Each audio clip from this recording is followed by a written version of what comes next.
at sa mga judges at prosecutor ng ICC ay yung SWIFT. So hindi sila makatanggap ng pera from abroad. Now, hindi ko alam kung paano ngayon ang ginagawa ng ICC para makatanggap ng pondo sa kanyang operasyon, no? Nang walang SWIFT account. Alam naman natin na ang pondo ng ICC nanggagaling sa mga miyembrong bansa, kasama na doon sa mga pribadong pwedeng mag-donate sa ICC. Controversial yung donasyon na yan, ha? Kasi nga, paano ka magiging patas na mahistrado na tumatanggap ng donasyon? Ang chismis nga, ang mga Marcoses, through iba-ibang mga fake corporations o holding corporations, posibleng nagdo-donate sa ICC, kaya talagang pinupuruhan si Tatay Digong.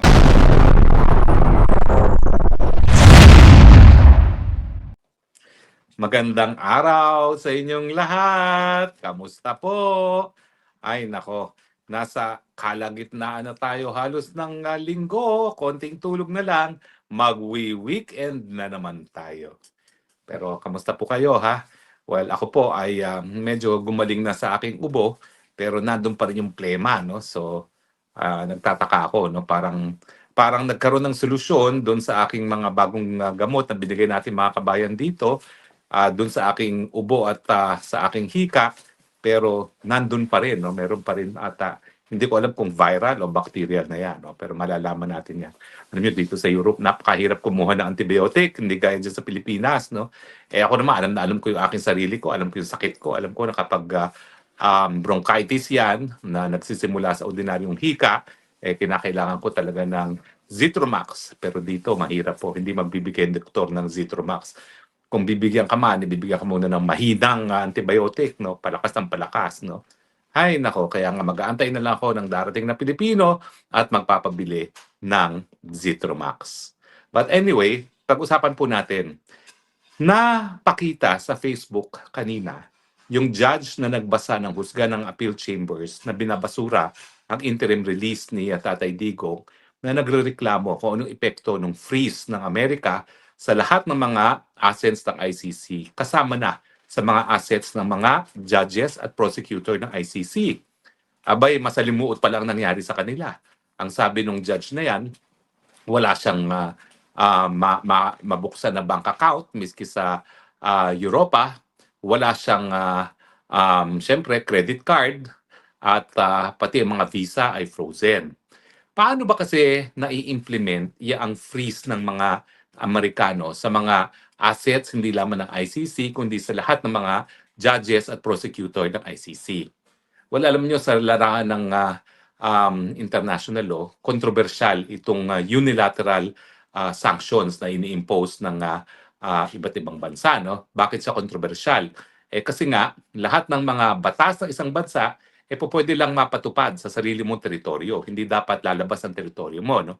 Pero itong ginagawa ng Amerika, unang-una niyang ginawang sanctions ay yung trading with Cuba. Bawal mag-trade sa Cuba, no? Tapos ngayon naman, ito nga, nagkaroon ng sanctions laban sa pondo ng ICC at sa lahat ng mga opisyales ng ICC, kasama na yung prosecutor at ang mga huwes. So paano ba na-implement yan? Well, theoretically, dapat yan sa Amerika lang napapatupad. Pagdating sa ICC, wala naman sila mga account sa Amerika. Pwede bang walang epekto yan? Hindi rin. Kasi sa larangan ng banking, importante yung isang American na system na tinatawag na SWIFT. Yung SWIFT is an American electronic system na ginagamit natin para paglipat ng pondo. So kung ikaw ay magte-telegraphic transfer, SWIFT ang gagamitin mo. So ang unang-unang nawala sa ICC at sa mga judges at prosecutor ng ICC ay yung SWIFT.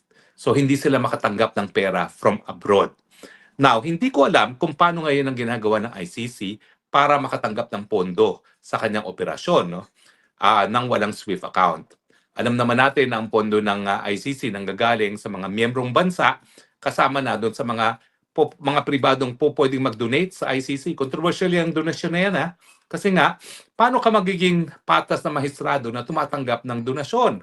Ang chismis nga, ang mga Marcoses, through iba-ibang mga fake corporations o holding corporations, posibleng nagdo-donate sa ICC, kaya talagang pinupuruhan si Tatay Digong. At sinasabi ko lang naman, possibility. Kasi nga, unlike yung hukuman ng Pilipino na hindi po pwedeng tumanggap ng donasyon, siya po pwede.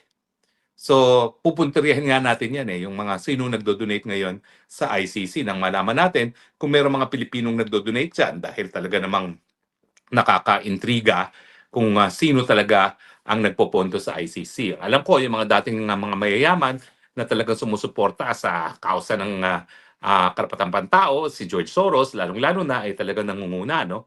Pero dahil nagkaroon ng kapangyarihan tumanggap ang ICC, po pwede, pati ang mga Marcoses, tinatanggapan. So, aalamin natin yan.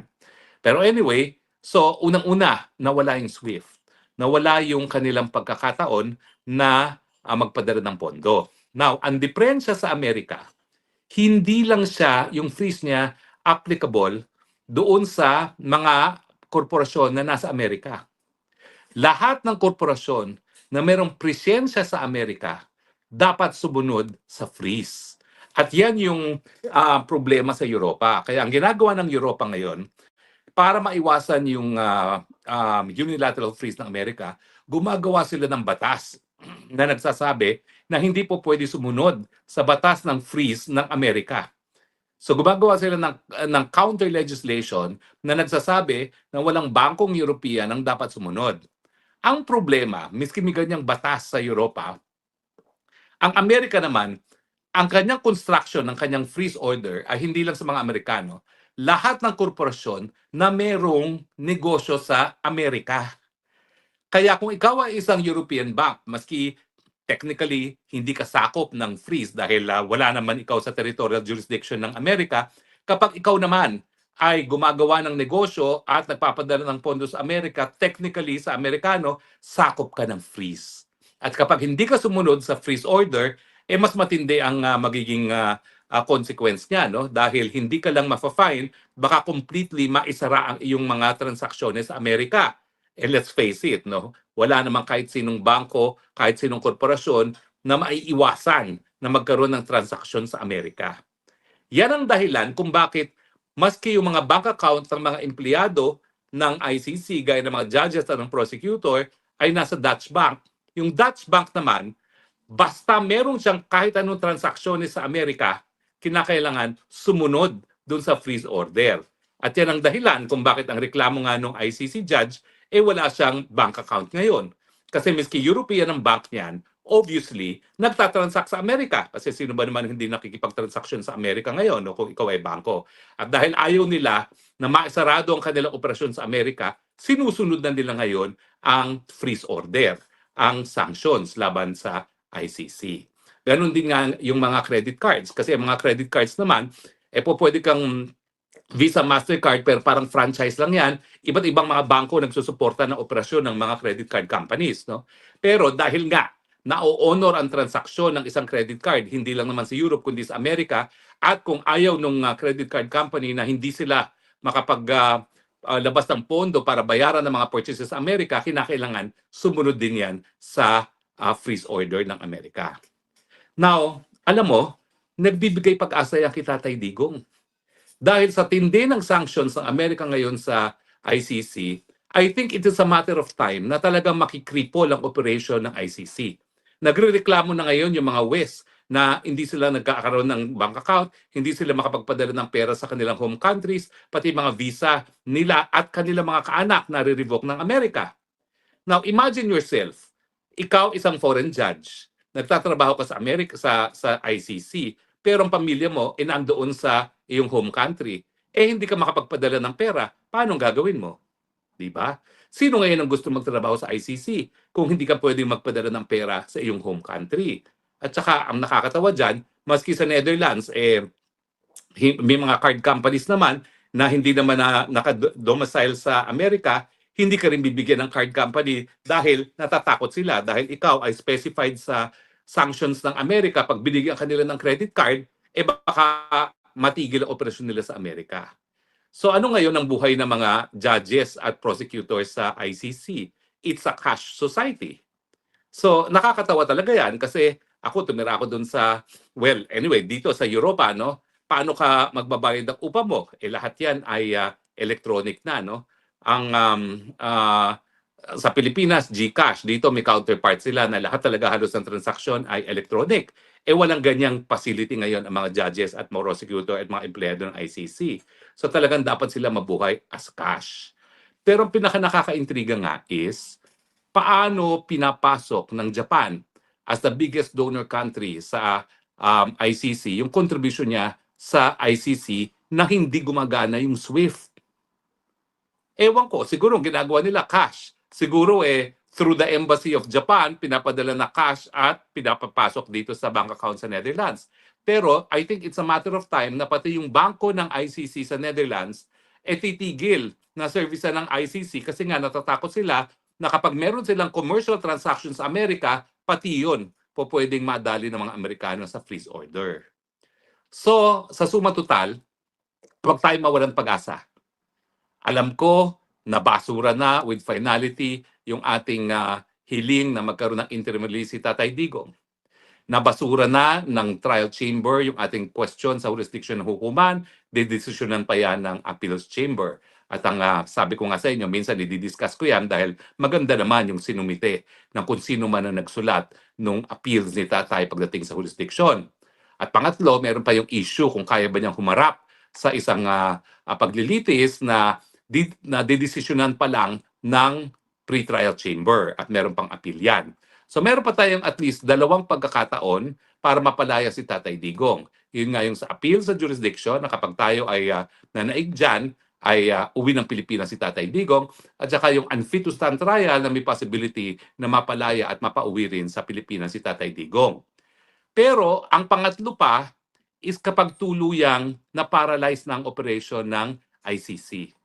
At sa tingin ko, doon sa kinuwento ng appeals chamber judge ng ICC na napakahirap ng buhay nila na ang ICC ay frozen ang kanilang finances, binibilang na lang natin ng araw bago sumuko ang ICC at sabihin hindi na namin kaya. Dahil importante talaga ang banking system, no? Now, sa totoo lang, hindi ko talaga alam kung paano nabubuhay yung mga maestrado ngayon at mga prosecutors. Dahil ako, miski ako is asylum seeker, kahit paano meron akong access to the banking system. No? Binibigyan talaga kami ng karapatan na magbukas ng bank account. Dahil kung wala kang bank account, wala ka talagang buhay dito sa Europa. They are moving towards a cashless society na pati sa bus, hindi ka talaga makakasakay na kahit anong bus, kahit anong sinong tren, kung wala kang credit card na itatap. No? Everything is electronic.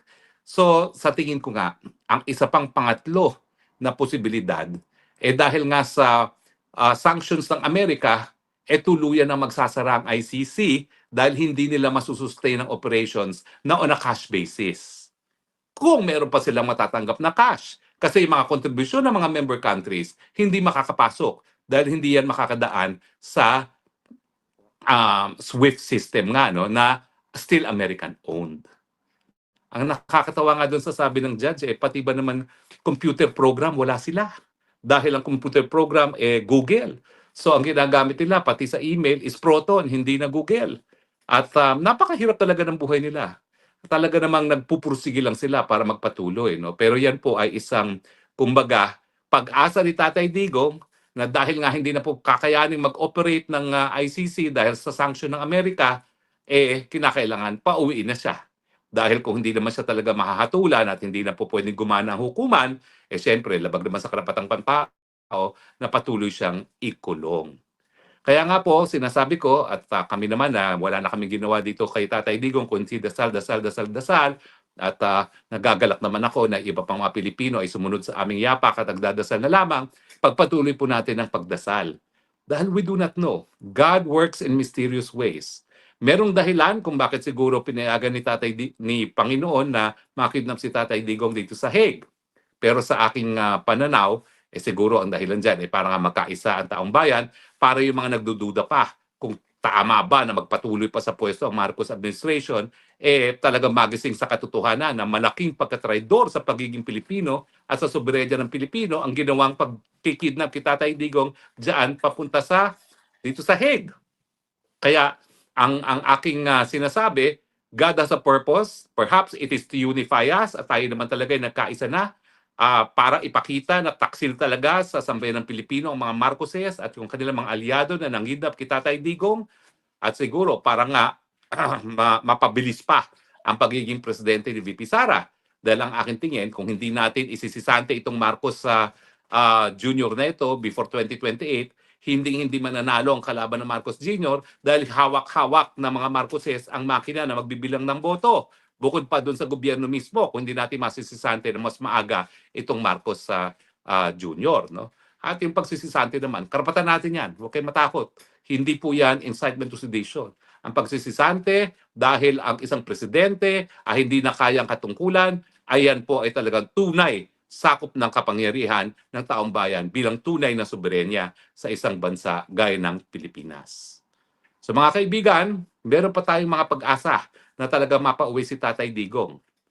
Number 1, desisyon ng Appeals Chamber na wala lang jurisdiction ang ICC dahil nagsimula ang preliminary investigation na hindi na tayo miyembro ng ICC.